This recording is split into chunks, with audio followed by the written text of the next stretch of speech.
സ്വാഗതം. ഈശോ മിശിഹായിക്ക് സ്തുതിയായിരിക്കട്ടെ. എല്ലാവർക്കും സുഖമാണോ? സന്തോഷമാണോ? നിങ്ങൾ എല്ലാവരും ഒരേ സ്കൂളിലാണോ പഠിക്കുന്നത്? വേറെ വേറെ സ്കൂളിലാണ് പഠിക്കുന്നത് അല്ലേ? ഒരേ ക്ലാസ്സിലാണോ? അങ്ങനെയാണെങ്കിൽ 5ാം ക്ലാസ്സിൽ പഠിക്കുന്ന എത്ര പേരുണ്ട് ഇതില്? 5 പേരുണ്ട് 5ാം ക്ലാസ്സിൽ പഠിക്കുന്നത്. അപ്പോൾ എന്നാൽ ഇന്നത്തെ നമ്മുടെ ക്ലാസ് ആരംഭിക്കുന്നത് 5ാം ക്ലാസ്സിൽ പഠിക്കുന്ന കുട്ടികളോട് ചോദ്യം ചോദിച്ചിട്ട് തുടങ്ങാം. ടീച്ചർ എന്നാ ഞങ്ങളോട് ഇപ്പോഴേ ചോദ്യം ചോദിച്ച് തുടങ്ങുവാണോ? സ്കൂളിലോ ചോദ്യം കേട്ടോ ഞങ്ങൾ മടുത്തെന്നുള്ള വിചാരമായിരിക്കും ഇപ്പം മനസ്സിൽ അല്ലേ? ഇല്ല, പേടിപ്പിക്കുകയൊന്നുമില്ല. ചോദ്യം ചോദിക്കുന്നത് വെറും നിങ്ങൾക്ക് പഠിച്ചത് ഓർമ്മയുണ്ടോ എന്ന് അറിയാൻ വേണ്ടിയാ. 5ാം ക്ലാസ്സിൽ എൻ്റെ വിദ്യാലയം എന്ന് പറഞ്ഞൊരു പാഠം പഠിച്ചിട്ടുണ്ടോ? ഉണ്ടോ? അതെന്തായിരുന്നു പഠിച്ചത്? ഒരു കവിത. മോൾക്ക് ഓർമ്മയുണ്ടോ? 2 വരിയെ പാടാവോ? മൈക്ക മോൾക്ക് കൊടുക്ക്. തിങ്കളും താരങ്ങളും തുവള്ളിക്കതിർച്ചിന്നും തുങ്കമാം വാനിൻചോട്ടിൽ ആണെൻ്റെ വിദ്യാലയം. മിടുക്കി. മോൾ എത്രയിലാണ് പഠിക്കുന്നത്? 7ൽ. 7ാം ക്ലാസ്സിൽ പഠിക്കുന്ന മോള് 5ാം ക്ലാസ്സിൽ പഠിച്ച കാര്യം മറന്നു പോയിട്ടില്ല. അപ്പം മോൾക്കൊരു ക്ലാപ്പ് കൊടുത്തേക്കാം. ഈ ഭൂമിയാകുന്ന വിദ്യാലയത്തെ പറ്റി നിങ്ങൾ പഠിച്ച ഒരു കാര്യം നമ്മൾ ഓർമ്മിക്കുകയായിരുന്നു. ഈ ഭൂമിയാകുന്ന വിദ്യാലയത്തിൽ നാം പഠിക്കുമ്പോൾ ഈ ഭൂമിയിലുള്ള എല്ലാ വസ്തുക്കളും, എല്ലാ ജീവജാലങ്ങളും, മറ്റുള്ളവരെല്ലാം നമ്മളെ ഒരു പുതിയ പാഠം പഠിപ്പിക്കുന്നുണ്ട് എന്നാണ് ഈ കവിതയിലൂടെ നിങ്ങൾ പഠിച്ചത്. ഓർമ്മിക്കുന്നുണ്ടോ? ഉണ്ട്. പഴയ ഓർമ്മയൊക്കെ ഇങ്ങനെ വരുമ്പോൾ നമ്മൾ ഇന്നത്തെ ഈ കളി കളിച്ചുകൊണ്ടാണ് നമ്മൾ ആരംഭിക്കുന്നത് അല്ലേ? ഈ കളിയിൽ നമ്മളൊരു പുതിയ പാഠം പഠിക്കും. കളിക്കുന്നതിന് മുൻപേ നമ്മൾ ചോദിക്കുകയാണ് എന്ത് പാഠമാണ് പഠിക്കുന്നതെന്ന് ഈ കളി കഴിയുമ്പോഴത്തേക്ക് ഓരോരുത്തരുടെയും മനസ്സിലുണ്ടാവണം. മനസ്സിലായോ? ഈ കളി നിങ്ങളെ ഒരു പുതിയ പാഠം പഠിപ്പിക്കും. ഓരോരുത്തരെയും വ്യത്യസ്തമായ പാഠമായിരിക്കും ചിലപ്പോൾ പഠിപ്പിക്കുന്നത്. എല്ലാവർക്കും ഒരേ ഉത്തരം കിട്ടണമെന്നൊന്നുമില്ല.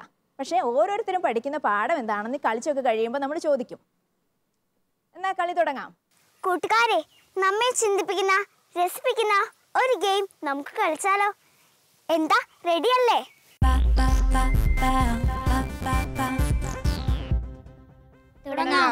കളിക്ക് പങ്കെടുക്കാൻ 3 പേരെയാണ് ആവശ്യമുള്ളത്. തയ്യാറുള്ള ഒരു 3 പേര് എഴുന്നേറ്റോ.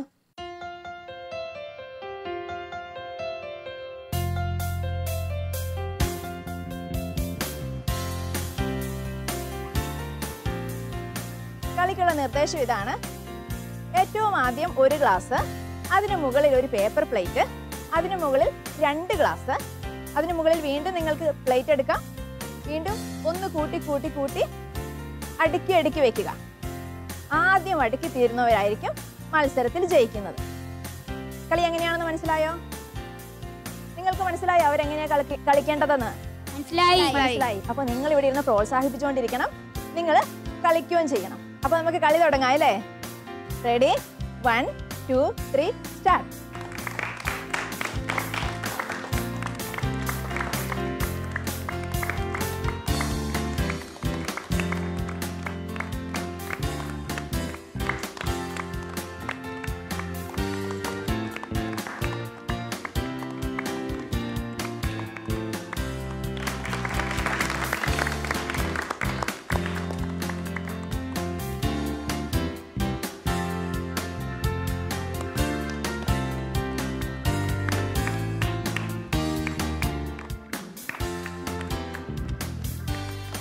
ഓക്കെ, നമ്മൾ കളിയുടെ സമയം കഴിഞ്ഞു.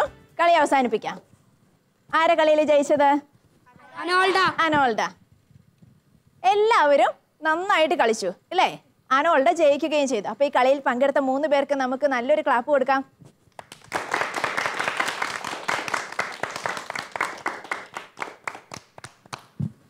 ഓക്കെ, എന്തായിരുന്നു അനോൾഡ കളിച്ചപ്പോൾ തോന്നിയത്?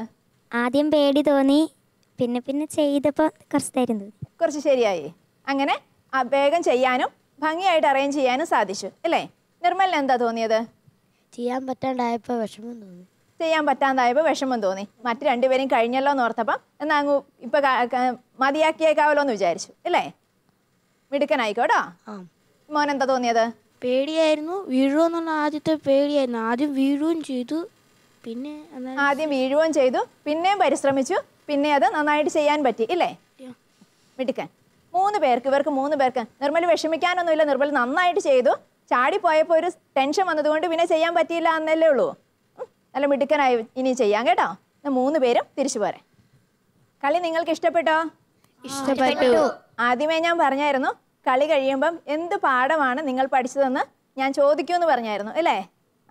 എന്താ റൂത്തെ മനസ്സിലായത് കളിച്ചുകൊണ്ടിരുന്നപ്പം? പരിശ്രമിക്കുന്നതിലൂടെ നമുക്ക് എന്ത് ചെയ്യാൻ പറ്റുമെന്ന് എനിക്ക് മനസ്സിലായി. മിടുക്കി. പരിശ്രമിക്കുന്നതിലൂടെ എന്തും ചെയ്യാൻ സാധിക്കുമെന്ന് മനസ്സിലായി. ഇനി മോൻ എന്താ മനസ്സിലായത്? തോൽവിയിൽ തളരാതെ വീണ്ടും പരിശ്രമിച്ചാൽ നമുക്ക് വിജയം കരസ്ഥമാക്കാം. മിടുക്കൻ. തോൽവിയിൽ തളരാതെ പരിശ്രമിക്കണമെന്ന്. നമ്മുടെ ഒരു കൂട്ടുകാരൻ ആദ്യമെല്ലാം മറിഞ്ഞുപോയി, പക്ഷെ വീണ്ടും വീണ്ടും എടുത്തു വെച്ചപ്പോൾ വീണ്ടും നന്നായിട്ട് ചെയ്യാൻ പറ്റി. ചിലപ്പോൾ നമ്മുടെ ജീവിതത്തിലും ഇതുപോലെ പരാജയങ്ങളൊക്കെ വരും ഇല്ലേ? എപ്പോഴും വിജയം മാത്രം നമ്മുടെ ജീവിതത്തിൽ ഉണ്ടാവണമെന്ന് യാതൊരു നിർബന്ധവുമില്ല. വിജയങ്ങളും പരാജയങ്ങളും സുഖങ്ങളും ദുഃഖങ്ങളും ഒക്കെ നമ്മുടെ ജീവിതത്തിൽ ഉണ്ടാകും. ഇതിലൊക്കെ വിജയത്തിൽ ഒരുപാട് സന്തോഷമോ പരാജയത്തിൽ ഒരുപാട് സങ്കടമോ നമ്മുടെ ജീവിതത്തിന് ആവശ്യമില്ല. അത് നമ്മളെ വളർത്തുകയല്ല, തളർത്തുകയാണ് ചെയ്യുന്നത്. നമ്മൾക്ക് നന്നായിട്ട് ചെയ്യാനും പറ്റാണ്ടായി പോകും.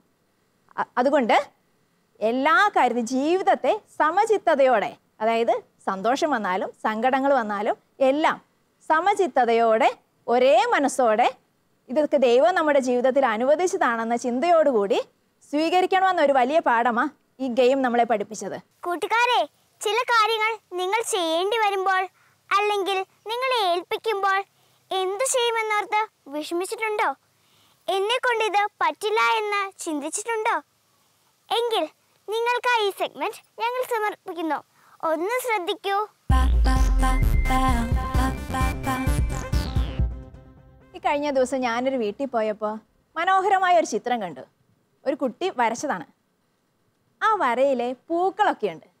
പൂക്കൾ ആ കുട്ടി വരച്ചതല്ല, നമ്മളൊക്കെ പെൻസിൽ കൂർമ്മിക്കുമ്പോൾ വേസ്റ്റാക്കി കളയുന്നതില്ലേ പെൻസിലിൻ്റെ പുറന്തോട്. ആ തോടെടുത്തിട്ട് മനോഹരമായ ഒരു ചിത്രത്തിൻ്റെ രൂപത്തിൽ, പൂവിൻ്റെ രൂപത്തിൽ ചിത്രമാക്കി ഒട്ടിച്ചു വെച്ചിരിക്കുക. എന്നിട്ട് അതിന് തണ്ടും ഇലകളും ഒക്കെ വരച്ചപ്പോൾ മനോഹരമായ ഒരു ചിത്രമായി. അത് കണ്ടപ്പോൾ എനിക്ക് അത്ഭുതം തോന്നി. കാരണം എന്താ? നമ്മൾ എല്ലാ ദിവസവും തന്നെ പെൻസിൽ കൂർമ്മിക്കാറുണ്ട്, എന്നിട്ട് നമ്മളത് എന്ത് ചെയ്യും? കളയും.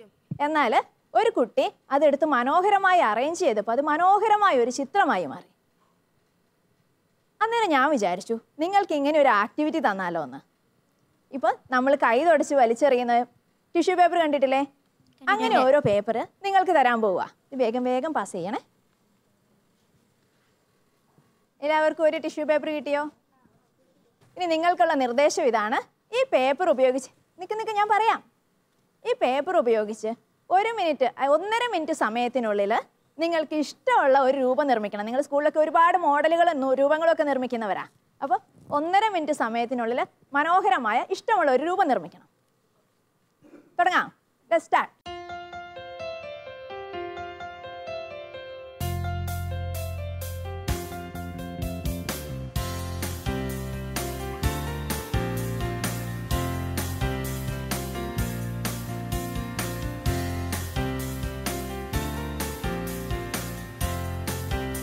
സമയം അവസാനിക്കാൻ പോവാണ്. സ്റ്റോപ്പ്. കഴിഞ്ഞോ? ഇനി ഉണ്ടാക്കരുത്. സ്റ്റോപ്പ് പറഞ്ഞാൽ പിന്നെ ഒരു പണിയില്ല. നിങ്ങൾ നിർമ്മിച്ച സാധനം കയ്യിൽ പിടിച്ചോ. എന്താ മോനെ നിർമ്മിച്ചത്? വിമാനം ഉണ്ടാക്കി. നമ്മൾ സ്കൂളിലൊക്കെ എറിഞ്ഞു കളിക്കുന്ന വിമാനം ഉണ്ടാക്കി അല്ലേ? എന്താ ഉണ്ടാക്കിയേ? വിമാനം. മോളോ? വിശറി. മനോഹരമായിരിക്കുന്നു. മോളോ? വിശറി തന്നെ. മോൾ എന്താ ഉണ്ടാക്കിയത്? തോണി ഉണ്ടാക്കാൻ ശ്രമിച്ചുകൊണ്ടിരിക്കുവായിരുന്നു. സമയം കിട്ടാത്തത് കൊണ്ട് കംപ്ലീറ്റ് ചെയ്യാൻ പറ്റിയില്ല. പിന്നെ എല്ലാവരും വിശറി തന്നെയാണ് ഉണ്ടാക്കിയിരിക്കുന്നത്. വളരെ എളുപ്പത്തിൽ ഉണ്ടാക്കാൻ പറ്റുന്ന ഒരു സാധനമായിരുന്നു വിശറി. എല്ലാവരും മനോഹരമായി ഉണ്ടാക്കി. പെട്ടെന്ന് നിങ്ങളുടെ അടുത്ത് ഒരു പേപ്പർ തന്നിട്ട് ഇഷ്ടമുള്ള ഒരു രൂപം ഉണ്ടാക്കാൻ പറഞ്ഞപ്പോൾ എന്തായിരുന്നു ആദ്യം തോന്നിയത്? പെട്ടെന്ന് ഉണ്ടാക്കാൻ പറ്റൂലെന്ന് വിചാരിച്ചു. പെട്ടെന്ന് ഉണ്ടാക്കാൻ പറ്റുമോ എന്ന് ചിന്തിച്ചു.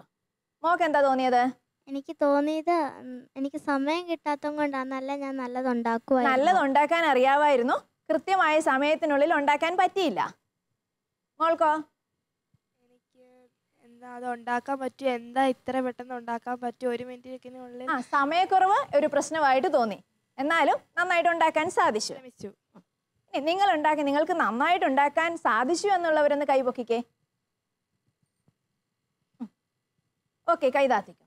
ചിലർക്ക് കൃത്യസമയത്തിനുള്ളിൽ നന്നായിട്ട് ഉണ്ടാക്കാൻ സാധിച്ചു. ചിലർക്ക് കുറച്ചും കൂടെ സമയം കിട്ടിയിരുന്നെങ്കിൽ ഉണ്ടാക്കാൻ പറ്റുമായിരുന്നു എന്നൊക്കെ തോന്നുന്നുണ്ട്. അവർക്ക് കംപ്ലീറ്റ് ചെയ്യാൻ സാധിച്ചില്ല. ഇതിൽ നിന്ന് നമ്മളൊരു കാര്യം പഠിക്കുന്നുണ്ട്. നമുക്ക് എല്ലാവർക്കും പല കഴിവുകളുണ്ട്. ചിലർക്ക് കാര്യങ്ങളൊക്കെ പെട്ടെന്ന് ചെയ്യാനായിരിക്കും, ചിലർക്ക് കാര്യങ്ങൾ പതുക്കെയാണെങ്കിലും മനോഹരമായിട്ട് ചെയ്യാനായിരിക്കും. അങ്ങനെ പല കഴിവുകളാണ് നമ്മൾക്കുള്ളത്. നമുക്ക് ധാരാളം കഴിവുകളുമുണ്ട്, ധാരാളം കുറവുകളുമുണ്ട്. പിന്നെ നമ്മളോടൊക്കെ നമ്മുടെ കഴിവുകൾ ചിലപ്പോൾ പ്രകടിപ്പിക്കാൻ പറഞ്ഞിട്ടുണ്ടെങ്കിൽ പെട്ടെന്ന് പ്രകടിപ്പിക്കുമോ? മോനെ ഒരു പാട്ട് പാടാൻ പറഞ്ഞാൽ എന്ത് ചെയ്യും? അറിയില്ലെന്ന് പറയും, അല്ലെങ്കിൽ മിണ്ടാതിരിക്കും. അറിയില്ലെന്ന് പറയും, അല്ലെങ്കിൽ പിന്നെ പാടാന്ന് പറയും. എൻ്റെ സിസ്റ്ററിന് എന്നോട് മാത്രമേ ഈ പാട്ട് പാടാനുള്ളോ പാട്ട് പാടാൻ പറയാൻ പറ്റിയുള്ളൂ എന്ന് ചോദിക്കും. അങ്ങനെ മനസ്സിൽ വിചാരിച്ചുകൊണ്ടായിരിക്കും ഇങ്ങനെയൊക്കെ പറയുന്നത് അല്ലേ? മോളോട് ഒരു പ്രസംഗം പറയാനോ പെട്ടെന്ന് പറയുമ്പോൾ പറയാൻ പറ്റില്ല, ബുദ്ധിമുട്ടായിരിക്കും. എന്നാലും ഞാനൊന്ന് ഒരുങ്ങിയിട്ടാണെങ്കിൽ പറയാന്ന് പറയാം. അപ്പൊ പല കാര്യങ്ങളോട് നമ്മൾ പല വിധത്തിലാണ് പ്രതികരിക്കുന്നത്. ചില കാര്യങ്ങൾ നമ്മൾക്ക് എളുപ്പത്തിൽ ചെയ്യാൻ പറ്റുന്ന കുറച്ച് കാര്യങ്ങളുണ്ടാകും. എന്നാൽ ചില കാര്യങ്ങൾ നമുക്ക് എളുപ്പത്തിൽ കുറച്ച് പ്രാക്ടീസൊക്കെ വേണ്ടി വരും. എന്നാലും നമ്മൾ അതിൽ നിന്ന് പതുക്കെ വേറെ ആരെങ്കിലും ഉണ്ടെങ്കിൽ അവരങ്ങ് ചെയ്തോട്ടെ, ഞാനങ്ങ് മാറി നിന്നേക്കാമെന്നും പറഞ്ഞ് പല കാര്യങ്ങൾക്കും നമ്മൾ ഒഴിഞ്ഞു മാറും ഇല്ലേ? ഇങ്ങനെ ബൈബിളിലും നമ്മൾ കുറേ പേരെ കാണും. ദൈവം ഒരു ഉത്തരവാദിത്വം ഏൽപ്പിച്ച് കഴിയുമ്പോൾ പതുക്കെ എൻ്റെ ദൈവമേ ഇത് എന്നോടല്ലാതെ വേറെ ആരോടെങ്കിലും പോയി പറഞ്ഞു എനിക്കിത് പറ്റിയല്ല, എന്നെ ഒന്ന് ഒഴിവാക്കി തരണേന്ന് പറയും. അങ്ങനെ ആരെങ്കിലും പറഞ്ഞതായിട്ട് നിങ്ങൾ എപ്പോഴെങ്കിലും ബൈബിളിൽ വായിച്ചിട്ടുണ്ടോ? ഉണ്ട്. ആരാ? മോശ പറഞ്ഞിട്ടുണ്ട്. മോശ ഇസ്രായേൽക്കാരെ ഈജിപ്തിൽ നിന്ന് മോചിപ്പിക്കാൻ വേണ്ടിയിട്ട് മോശയെ ദൈവം തിരഞ്ഞെടുത്തു. എവിടെ വെച്ചിട്ടാ മോശയ്ക്ക് ദൈവം പ്രത്യക്ഷപ്പെട്ടത്? സിനായ് മലയിൽ വെച്ച്, മുൾപ്പടർപ്പിൽ വെച്ച് മോശയ്ക്ക് ദൈവം പ്രത്യക്ഷപ്പെട്ടിട്ട് മോശയോട് പറഞ്ഞു, മോശെ, ഇസ്രായേൽക്കാരെ ഈജിപ്തിന്റെ അടിമത്തത്തിൽ നിന്ന് മോചിപ്പിക്കാൻ വേണ്ടി നിന്നെയാണ് ഞാൻ തിരഞ്ഞെടുത്തിരിക്കുന്നത്, നീ പോയി ഇസ്രായേൽക്കാരെ മോചിപ്പിക്കണം. മോശ എന്നാ പറഞ്ഞേ? ഞാൻ വിക്കനാ, എനിക്ക് പറ്റില്ല, വേറെ ആരെയെങ്കിലും നിയോഗിച്ചോ എന്ന് പറഞ്ഞു. ദൈവം വിട്ടോ? ഇല്ല. ദൈവം പറഞ്ഞു, എന്താ പറഞ്ഞ ദൈവം? നിനക്കൊരു തരാന്ന് പറഞ്ഞു, ഒരു കൂട്ട്, നിനക്ക് കൂട്ടിനൊരാള്, ഞാൻ സഹായിനെ തരാന്ന് പറഞ്ഞു. ഞാൻ നിന്നെ ധൈര്യപ്പെടുത്തും, നിനക്ക് സഹായകനായിട്ട് നിന്റെ സഹോദരനെയും കൂടെ തരും. പക്ഷെ ആരാ പോകേണ്ടത്? മോശയാണ് അതിന് ഇനിഷ്യേറ്റീവ് എടുത്ത് പോകേണ്ടത്. ദൈവം മോശയ്ക്ക് വിക്കായിരുന്നു. നമുക്കറിയാം, ഇസ്രായേൽക്കാരെന്ന് പറഞ്ഞ ഒരു ജനസമൂഹമായിരുന്നു. അവരെ എല്ലാവരെയും നയിക്കാൻ ഒരു വിക്കനായ മനുഷ്യനെയാണ് ദൈവം തെരഞ്ഞെടുത്ത് നിയോഗിച്ചത്. വീണ്ടും പ്രവാചകന്മാരിലേക്ക് വരുമ്പോൾ നമ്മളൊരു പ്രവാചകനെ കാണുന്നുണ്ട്, ജെറമിയ പ്രവാചകൻ. കേട്ടിട്ടുണ്ടോ നിങ്ങള്? ഉണ്ട്. ജെറമിയ പ്രവാചകൻ നിങ്ങളെപ്പോലെ ഒരു കുട്ടിയായിരുന്നു, ഒരു ബാലനായിരുന്നു. അപ്പൊ ജെറമിയ പ്രവാചകനെ ദൈവം പ്രവാചകനായിട്ട് നിയോഗിക്കും. പ്രവാചകൻ എന്താ ചെയ്യുന്നത്? സാധാരണ സുവിശേഷം പ്രഘോഷിക്കും, അല്ലെങ്കിൽ ദൈവത്തിന്റെ വചനം ജനങ്ങളെ അറിയിക്കും. ദൈവം എന്താഗ്രഹിക്കുന്നോ, ദൈവത്തിന്റെ ഹിതം എന്താണോ അത് ജനങ്ങളെ അറിയിക്കും. അതാണ് പ്രവാചകന്റെ ദൗത്യം. ഇങ്ങനെ പ്രവാചക ദൗത്യം ഏൽപ്പിക്കാൻ വേണ്ടി ജെറമിയ പ്രവാചകനെ വിളിച്ചപ്പോൾ ജെറമിയ പ്രവാചകൻ പറഞ്ഞു, ദൈവമേ, മുതിർന്നവർ ഒരുപാട് പേരുണ്ട്, ഞാൻ ചെറിയൊരു ബാലനാ, എന്നെ കൊണ്ട് പറ്റില്ല. തന്നെയല്ല, ഞാൻ പറഞ്ഞാൽ ഈ മുതിർന്ന ജനങ്ങൾ ഒന്നും കേൾക്കില്ല. നമ്മളും ചിലപ്പോൾ പറയാറില്ലേ, നിങ്ങൾ ഒരു ക്ലാസ്സിലെ ലീഡർ ആക്കുമ്പോൾ പറയും, ഞാൻ പറഞ്ഞ ഈ ക്ലാസ്സിലെ കുട്ടികൾ ആരും അനുസരിക്കുകയല്ല ഇല്ലേ? അപ്പുറത്തെ ക്ലാസ്സിൽ നിന്ന് ടീച്ചർ വരുമ്പോൾ വഴക്ക് കിട്ടുന്നത് ആർക്കായിരിക്കും? ലീഡറിന് വഴക്ക് കിട്ടും, ഒച്ച ഉണ്ടാക്കുന്നതിന്. ലീഡർ പറഞ്ഞാലോ ആരും കേൾക്കില്ല. അങ്ങനെ അപ്പോൾ നമ്മൾ പലരും ലീഡർ ആവുന്ന ആ ഒരു അവസരം കിട്ടിയിട്ടുണ്ടെങ്കിൽ പറയും, ഞാനാവുകയില്ല, ഇവനെ ആക്കിക്കോ എന്ന് പറഞ്ഞ് കൂട്ടുകാരെ ഉന്തിവിടും. അതുപോലെ ജെറമിയ പ്രവാചകൻ ചെയ്ത്, എന്നെ കൊണ്ട് പറ്റില്ല. പക്ഷെ ജെറമിയ പ്രവാചകനോട് ദൈവം പറഞ്ഞത് എന്താ? ഞാൻ നിന്നെ ശക്തിപ്പെടുത്തും, നീ തന്നെ പോയി അവരോട് പറയണം, പിഴുതെറിയാനും ഇടിച്ചു നിരത്താനും ഒക്കെ ആയിട്ടാണ് ഞാൻ നിന്നെ നിയോഗിച്ചിരിക്കുന്നത്. അതുകൊണ്ട് ഈ ദൗത്യം നീ തന്നെ ചെയ്തേ മതിയാവൂ. പുതിയ നിയമത്തിൽ പരിശുദ്ധ അമ്മയെ ദൈവം തിരഞ്ഞെടുക്കുന്നുണ്ട്. എന്തിനു വേണ്ടിയിട്ടാണ് പരിശുദ്ധ അമ്മയെ തിരഞ്ഞെടുത്തത്? ഈശോവിന്റെ അമ്മയാകാൻ വേണ്ടിയിട്ട്. ഈശോവിന്റെ അമ്മയാകാൻ പരിശുദ്ധ അമ്മ ഒരു 10-14 വയസ്സുണ്ട പ്രായം ഉണ്ടായിരുന്ന സമയത്ത് ദൈവം ഒരു മാലാഖയെ അയച്ചു ചോദിച്ചു. എന്താ ചോദിച്ചത്? ദൈവമാതാവാകാൻ നിനക്ക് സമ്മതമാണോ എന്ന് ചോദിച്ചു. അപ്പൊ പരിശുദ്ധ അമ്മ എന്താ ചോദിച്ചത്? ഇതെങ്ങനെയാ സംഭവിക്കുന്നത്? ഞാൻ പുരുഷനെ അറിയുന്നില്ല, എനിക്കൊന്നും അറിയില്ല. അപ്പൊ എന്താ ദേവദൂതൻ മാതാവിനോട് പറഞ്ഞത്? പരിശുദ്ധാത്മാവ് നിന്റെ മേൽ വരും, അത്യുന്നതന്റെ ശക്തി നിന്റെ മേൽ ആവസിക്കും, ആകയാൽ ജനിക്കാൻ പോകുന്ന ശിശു ദൈവപുത്രൻ എന്ന് വിളിക്കപ്പെടും. പരിശുദ്ധാത്മാവ് വന്നു കഴിയുമ്പോൾ നിനക്ക് എല്ലാം ചെയ്യാൻ സാധിക്കും. അതായത് പരിശുദ്ധാത്മാവ് വരും, അത്യുന്നതന്റെ ശക്തി നിന്റെ മേൽ ആവസിക്കും, ദൈവപുത്രൻ നിന്നിൽ നിന്ന് ജനിക്കും. അങ്ങനെ മംഗളവാർത്ത പരിശുദ്ധ അമ്മയോട് മാലാഖ അറിയിച്ചു. എന്നിട്ട് ഒരു വാക്കും കൂടെ കൂട്ടിച്ചേർത്തു, ദൈവത്തിന് ഒന്നും അസാധ്യമല്ല. നമ്മൾ മാനുഷികമായി ചിന്തിക്കുമ്പോൾ വിചാരിക്കും, പുരുഷനെ അറിയാത്ത ഈ പെൺകുട്ടി എങ്ങനെയാണ് ഗർഭം ധരിച്ച് പ്രസവിക്കാൻ പോകുന്നത്, അല്ലെങ്കിൽ വിക്കനായ മോശ എങ്ങനെയാണ് ഒരു വലിയ ജനത്തെ നയിക്കുന്നത്, അല്ലെങ്കിൽ ജെറമ്യ പ്രവാചകന്റെ കാര്യത്തിലാണെങ്കിൽ ഒരു ചെറിയ കുട്ടി ചെന്ന് ഒരു മുതിർന്ന ഒരു സമൂഹത്തിലേക്ക്, അതും നേരായ രീതിയിലല്ലാതെ പാപത്തിൽ വീണ് കിടക്കുന്ന ഒരു വലിയ സമൂഹത്തോട് ഇതൊന്നും ശരിയല്ലെന്ന് പറഞ്ഞാൽ ആരാ ഇത് കേൾക്കുന്നത്? പക്ഷേ ദൈവം കൂടെയുള്ളപ്പോൾ കുട്ടിയാണെന്നോ പ്രായമായിട്ടില്ലെന്നോ വിക്കുണ്ടെന്നോ ശാരീരികമായ വൈകല്യങ്ങളുണ്ടെന്നോ ഒന്നും ഉള്ളത് ഒരു കുറവല്ല. ദൈവത്തോട് ചേർന്ന് നിന്നാൽ നമുക്ക് എല്ലാം ചെയ്യാൻ സാധിക്കും. ദൈവത്തിന് ഒന്നും അസാധ്യമായിട്ടില്ല. ഇനി നമ്മുടെ ജീവിതത്തിലേക്ക് വരുമ്പോഴേ ഞാൻ ആദ്യം പറഞ്ഞ ഉദാഹരണം എടുത്ത് നോക്കിക്കേ. ആദ്യം നമ്മൾ പറയും, നമ്മുടെ കൂട്ടുകാരെയൊക്കെ മാറി നിർത്തിയിട്ട് എന്നെ കൊണ്ട് പറ്റില്ല എന്ന് പറയും. പരീക്ഷയ്ക്കൊക്കെ ചിലപ്പോൾ നന്നായിട്ട് പഠിക്കും, പരീക്ഷ എഴുതുമ്പോൾ നന്നായിട്ട് പരീക്ഷ എഴുതാൻ പറ്റില്ല.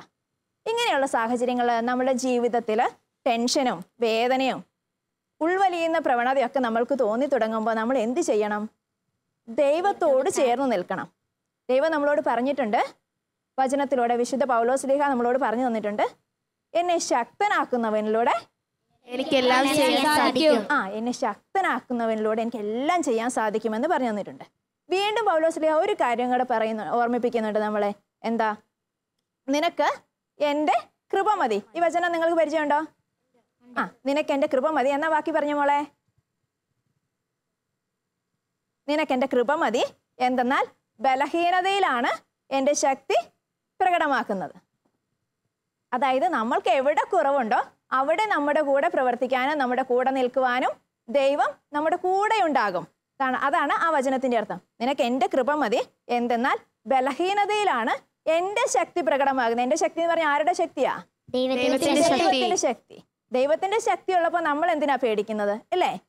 ഈ ദൈവത്തിന്റെ ശക്തി, മോശ ദൈവത്തോട് ചേർന്ന് നിന്ന് പ്രവർത്തിച്ചത് കൊണ്ടാണ് ഈ വലിയ അത്ഭുതങ്ങൾ, ധാരാളം അത്ഭുതങ്ങൾ ചെയ്യാൻ മോശയ്ക്ക് സാധിച്ചു. മോശ കുറെ അത്ഭുതങ്ങൾ ചെയ്തിട്ടില്ലേ? എന്തൊക്കെയാ? ഒരു 2-3 അത്ഭുതങ്ങളൊന്ന് പറഞ്ഞേ. വടി നിലത്തിട്ടപ്പോ അത് പാമ്പായി. വടി നിലത്തിട്ടപ്പോ പാമ്പായി. വടി വീശപ്പോ സമുദ്രം രണ്ടായി പിരിഞ്ഞു. ഇസ്രായേൽക്കാരെയൊക്കെ മോചിപ്പിച്ച് കൊണ്ടുപോയപ്പോ ചെങ്കടലിനെ രണ്ടായിട്ട് വിഭജിക്കാൻ സാധിച്ചു. ഒരു മനുഷ്യന് പറ്റുമോ ചെങ്കടലിനെ രണ്ടായിട്ട് വിഭജിക്കാൻ? ഒരിക്കലും. മാനുഷികമായി ചിന്തിച്ചാൽ ഒരിക്കലും ഒരു കടലിനെ പോയിട്ട് ഒരു തോട് പോലും വിഭജിച്ച് വെക്കാൻ നമുക്ക് പറ്റില്ല. എന്നാൽ ദൈവത്തോട് ചേർന്ന് നിൽക്കുന്ന വ്യക്തികളോട് കൂടെ ദൈവവും ചേർന്ന് നിൽക്കും. വലിയ അത്ഭുതങ്ങളും അടയാളങ്ങളും സംഭവിക്കും. ഇനി നിങ്ങൾക്ക് പഠിക്കാൻ ബുദ്ധിമുട്ടുണ്ടോ? ഉണ്ടോ? ദൈവത്തോട് ചേർന്ന് നിന്ന് നോക്കിക്കോ. നിങ്ങൾക്ക് പഠിക്കാനുള്ള കാര്യങ്ങളൊക്കെ നിങ്ങൾക്ക് വളരെ എളുപ്പത്തിൽ പഠിച്ചു തീരാൻ പറ്റും. ഇനി പാട്ട് പാടാൻ ബുദ്ധിമുട്ടുണ്ടോ? പാട്ട് പാടാൻ ഭയങ്കര ആഗ്രഹമാണ്, പക്ഷെ പറ്റുന്നില്ല അല്ലേ? അപ്പൊ പ്രാർത്ഥിച്ചോ, നന്നായിട്ട് പ്രാർത്ഥിച്ചോ, ഈശോയെ നിന്നെ പാടി പുകഴ്ത്താനുള്ള ശക്തി എനിക്ക് തരണമേ എന്ന് പ്രാർത്ഥിച്ചോ. അങ്ങനെയാണെങ്കിൽ ഈശോയെ പാടി പുകഴ്ത്താൻ വേണ്ടി നിങ്ങളുടെ സൗണ്ട് വിട്ടുകൊടുക്കുമ്പോൾ നിങ്ങൾക്ക് നന്നായിട്ട് പാടാൻ, എന്ന് വെച്ച് വലിയ ഗായകരോ ചിത്രയെ പോലെ പാടാനൊന്നും അല്ല പറയുന്നത്, പക്ഷെ ഈശോയെ പാടി പുകഴ്ത്താനുള്ള ശബ്ദത്തിന് മാധുരി ഈശോ തരും. ഇനി നിങ്ങൾക്ക് ചില സാഹചര്യങ്ങളിൽ നിന്നൊക്കെ നിങ്ങളുടെ ജീവിതത്തിലെ തന്നെ നിങ്ങൾക്ക് തന്നെ തോന്നുന്ന ചില പാപ സാഹചര്യങ്ങളൊക്കെ ഇല്ലേ? മടി കാണും, ചെറിയ ചെറിയ അസൂയകൾ കാണും, കൂട്ടുകാരോട് വഴക്കുണ്ടാക്കുന്ന ശീലം കാണും. ഇതൊക്കെ നല്ലതാണോ? അല്ല. ഇതൊക്കെ മാറ്റണമെന്ന് നമ്മൾ പലപ്പോഴും ആഗ്രഹിക്കും, പക്ഷേ മാറാറുണ്ടോ? ഇല്ല. പലപ്പോഴും നമ്മൾ ഒരു കുമ്പസാരം കഴിഞ്ഞിട്ട് അടുത്ത കുമ്പസാരത്തിലും അതേ കാര്യങ്ങൾ തന്നെ പറയും. എന്നിട്ട് ചിലപ്പോൾ പറയും, എൻ്റെ സിസ്റ്ററെ ഇതൊന്നും മാറ്റാൻ നോക്കിയിട്ട് പറ്റുന്നില്ല. എല്ലാ ദിവസവും പള്ളി വരണമെന്ന് ആഗ്രഹം കാണും, പക്ഷെ രാവിലെ എഴുന്നേക്കാൻ പറ്റുന്നില്ല അല്ലേ?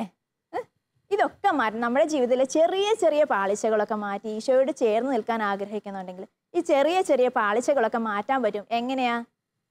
ദൈവത്തോട് ചേർന്ന് നിന്നല്ല. ദൈവത്തോട് ചേർന്ന് നിന്നാൽ എന്ത് ചെയ്യുമെന്ന് ഈശോ നമുക്ക് വാഗ്ദാനം ചെയ്തിരിക്കുന്നത്? ദൈവത്തോട് ചേർന്ന് നിന്നാൽ ദൈവം നമ്മളോടും ചേർന്ന് നിൽക്കും. നമ്മൾ ദൈവത്തോട് ചേർന്ന് നിന്നിട്ടുണ്ടെങ്കിൽ നമ്മുടെ കൂടെ, നമ്മുടെ ബലമായിട്ട് ശക്തിയായിട്ട് ദൈവം നമ്മുടെ കൂടെ ഉണ്ടായിരിക്കും. അപ്പൊ ദൈവത്തോട് ചേർന്ന് നിൽക്കാൻ നിങ്ങൾ തയ്യാറാണോ? തയ്യാറാണെങ്കിൽ എന്താ നിങ്ങൾ ചെയ്യാൻ പോകുന്നത്? നന്നായിട്ട് പ്രാർത്ഥിക്കും, പിന്നെയോ ദൈവത്തെ പാടി സ്തുതിക്കും, ദൈവത്തെ പ്രാർത്ഥിക്കും. ദൈവത്തോട് ചേർന്ന് നിൽക്കുകയും പാടി സ്തുതിക്കുകയും ഒക്കെ ചെയ്യുമെന്ന് ഞാൻ ജീവിതകാലം മുഴുവൻ ദൈവത്തോട് ചേർന്നായിരിക്കും നിൽക്കുന്നതെന്ന് നല്ല ഒരു തീരുമാനം എടുക്കണം. തീരുമാനം എടുത്താൽ മാത്രം പോരാ, അത് പ്രാവർത്തികമാക്കാൻ വേണ്ടി കഠിനമായിട്ട് പരിശ്രമിക്കുകയും വേണം. ദൈവം നമ്മോട് കൂടെ ഉണ്ടെങ്കിൽ നമുക്കെല്ലാം സാധ്യമാണ്. സർവശക്തനായ ദൈവത്തെ നമുക്ക് പാടി സ്തുതിക്കാം.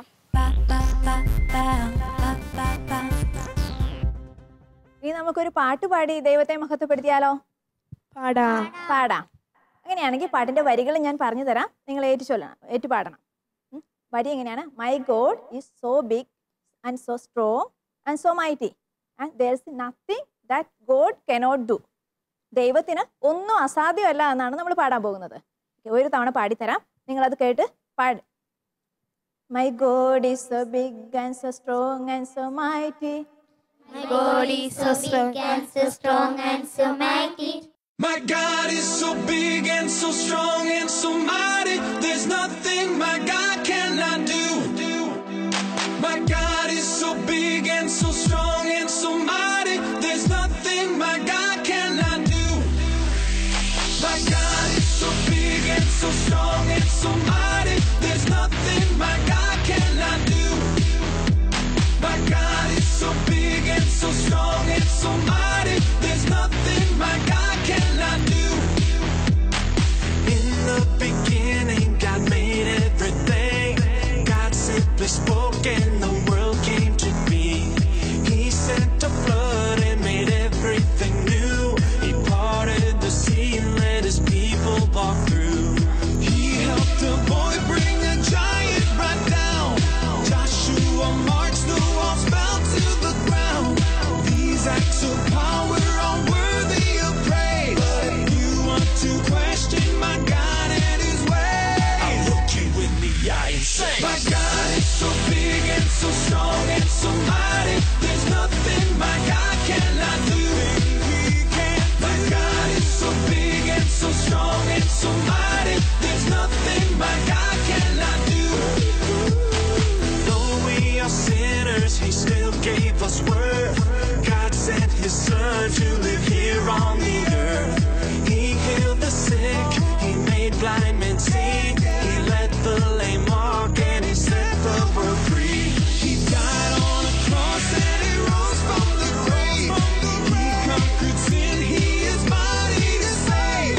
He went to heaven and he's coming back. God's word is true, but if it's attacked, I'll look you in the eye and say, my God is so big and so strong and so mighty. There's nothing my God cannot do. My God is so big and so strong and so mighty. There's nothing my God cannot do. God the Spirit, God the Father, God the Son. 1 plus 1 plus 1 equals 1. God the Spirit, God the Father, God the Son. 1 plus 1 plus 1 equals 1.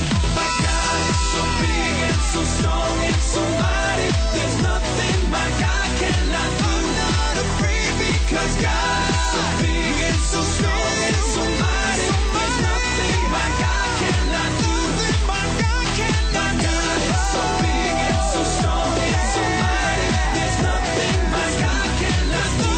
My God is so big and so strong and so mighty. There's nothing my God cannot do. My God is so big and so strong and so mighty. There's nothing my God cannot do.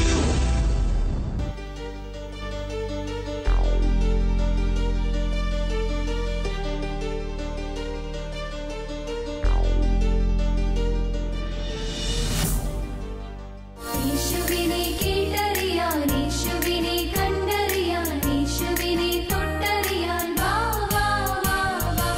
എങ്ങനെ ഈശോയെ നിങ്ങൾ തൊട്ടറിഞ്ഞത്? നമ്മൾ മാമോദിസയിലൂടെ കൂദാശകളിലൂടെയൊക്കെ തിരുസഭയിൽ അംഗങ്ങളായി അല്ലേ? വിശുദ്ധ കുർബാനയിലൂടെയല്ലേ ഈശോ നമ്മിലേക്ക് കടന്നു വരുന്നത്. അങ്ങനെ ഈശോയെ നമ്മൾ തൊട്ടറിഞ്ഞിട്ടുണ്ട്.